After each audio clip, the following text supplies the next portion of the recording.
विधान परिषद मतदानाआधीच महायुतीत जल्लोष. पुणे, ठाणे, रायगड, सोलापूर, यवतमाळमध्ये उमेदवार बिनविरोध. आता 12 ठिकाणी होणार थेट लढत. नाशिकमध्ये शेवटच्या क्षणापर्यंत हाय व्होल्टेज ड्रामा. श्रेष्ठींनी समजावूनही गोकुळ गीतेंची अपक्ष उमेदवारी कायम. दराडेंवर धमकीचा आरोप करत माघार घ्यायला नकार.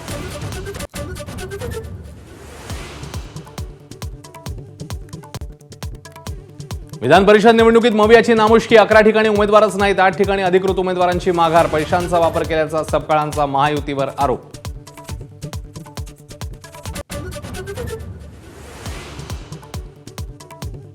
उद्धव ठाकरेंना मोठा धक्का. कोकणात बाळमानेंनी तर संभाजीनगरमध्ये देवयानी डोणगावकरांनी शेवटच्या क्षणी अर्ज घेतला मागे.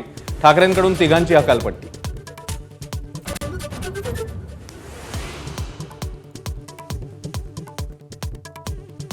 देशामध्ये मोठी आर्थिक सुनामी येणार. एका वर्षात मोदी पंतप्रधान पदावरही राहणार नाहीत. विरोधी पक्षनेते राहुल गांधींचं मोठं भाकीत. व्यवस्थाही कोलमडल्याचा ठपका. अखेर 3 दिवस उशिराने मान्सून केरळमध्ये धडकला. हवामान खात्याची माहिती. येत्या 2 दिवसात कोकणाची वेस ओलांडणार, तर विदर्भात काही दिवस मान्सून पूर्वचा अंदाज. पुण्याला पाणी पुरवठा करणाऱ्या खडकवासलामध्ये पाणीसाठा घटला. 3 महिन्यांच्या नियोजनासाठी दिवसाआड पाणी पुरवठ्याची शक्यता. तर रायगडमध्ये निजामपूरमध्ये ग्रामस्थांना दूषित पाणी.